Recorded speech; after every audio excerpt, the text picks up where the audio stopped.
Financial.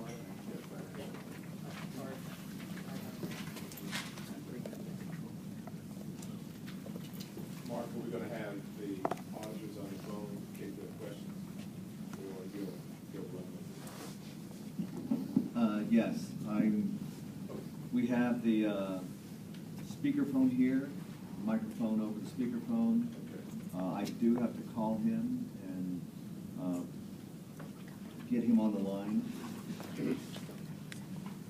And his name is Arthur No.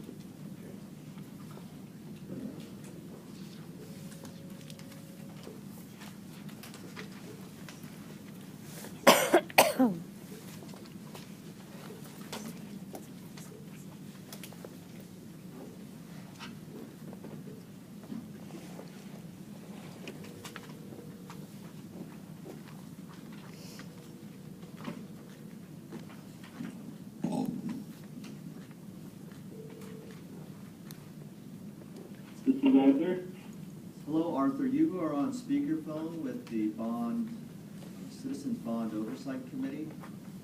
And they all have in front of them the 2010 Measure D and 2012 Measure E financial statements as of June 30th, 2014.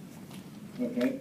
And I have met with the audit subcommittee, and I gave them a real brief presentation on this, and I directed them straight back to page 12, which I would do with school board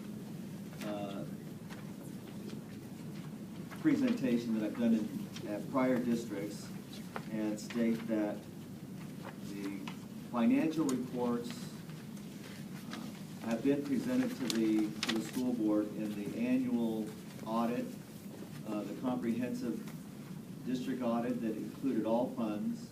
This one is separated out for the bond fund. But the main concern with regard to these financial reports really comes on in page 12 with regard to scheduled audit findings and question of cost. And your report states that there are no matters reported. So that was my brief discussion with the audit subcommittee.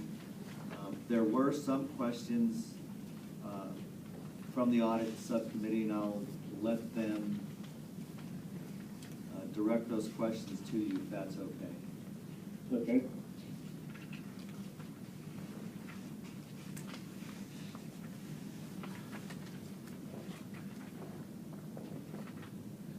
Committee members, questions?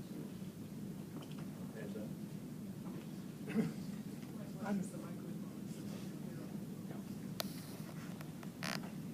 And if you can't hear Arthur, I'd be happy to repeat the question. Well, I didn't hear the question at all. It hasn't been stated yet. It's about ready to come. Hi, Okay. this is Anton Young here. I'm looking on page 4 of the report. It's Anton Young here. I'm looking on page 4. General obligation bond issuance premium, $625,000. The question I had is, where did that money go? What was that money used for? Or does it just go into the general pot? I'm sorry, I can't hear the question. Can you repeat that? I will, Arthur. The question was, there's a general obligation bond issuance premium of $625,000. The question was, where did that money go? Is it part of our regular fund balance and used for all other purposes, specific to the bond? What is that? So it is specific to the bond, and then if you look at the issuance statement that came with the bond, in the sources and uses page, it'll tell you where the bond premium goes to. It usually goes to like the cost of issuance, underwriter cost, and things like that. But if you look at the sources and uses page, it'll tell you where the money went to. Well, we don't have that here. Are you able to subsequently tell us, or are we supposed to research it, or? So that 625 does go in the general pot with the regular bond proceeds, and as Arthur stated, it's used to offset some of the issuance costs, and any balances just go into bond revenues. It's part of dollars that we can use on our projects.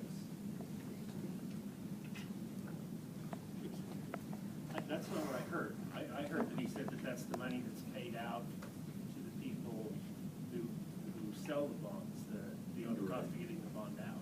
Right, so it goes in our regular pot of money. Some of that is used to cover the issuance cost, but it can cover other bond-related costs,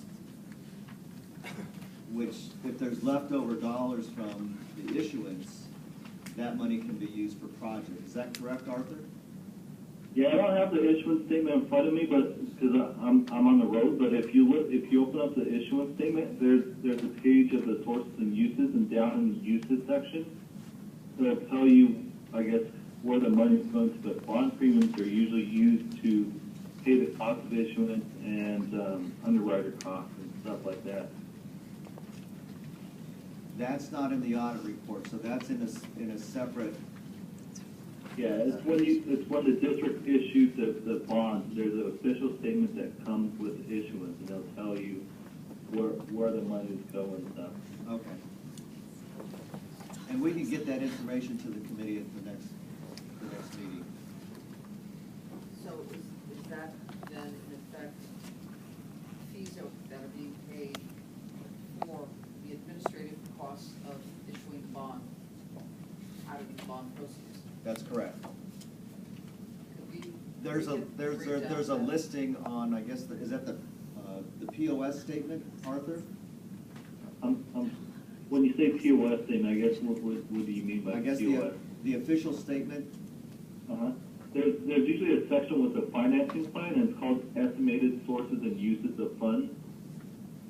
It's highlighted in bold. You could do Control F in the document and type up sources and uses. It'll take you straight to that page. Okay. So we'll have to get that information back to the committee. Can we go to pool funds on page 6?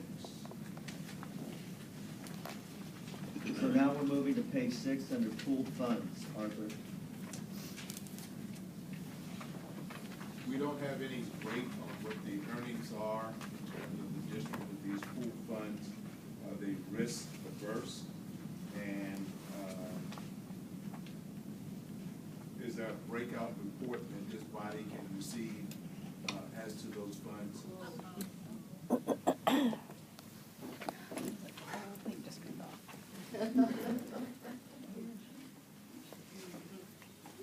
Can you repeat that question, please?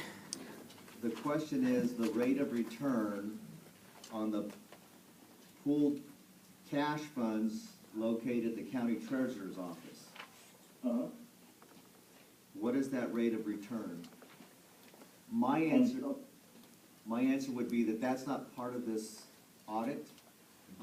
Staff can bring back to you, I believe the Contra Costa County Treasurer's Office reports out where their investments are and what their rates of returns are.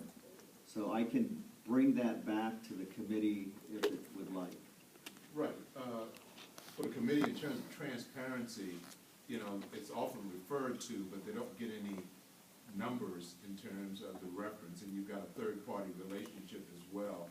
So I think the committee needs to be able to say, we know what is pooled, we know what the rate of return is, we know that it's risk averse, and we know that on a custodial basis that there's no issue in terms of the third-party relationship.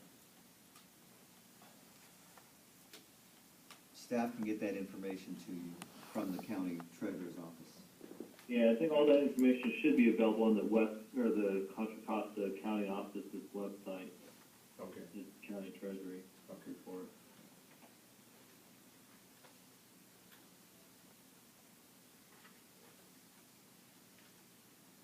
Any other questions? Arthur, I'm imagining that, I'm looking at the at the budget sheet that lists line items, and I'm seeing contract services and capital outlay. And I'm imagining capital outlay to mean the physical kinds of things that go into construction, and the contract services referring to fees and other kinds of payments to individuals